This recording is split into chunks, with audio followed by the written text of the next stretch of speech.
चाउर बजे लेता नु चाउर बा लंगटा लंगटी बेची ता नहीं किलो से ता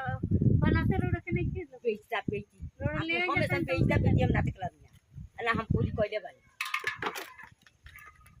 ये जीरो लेम तो रो का पार के बोझा तो नया भराई बा पैसा बा हमरा से सब दिए जाई देख दल बनी ओकर के दल बन तो उनका अपन भराई बा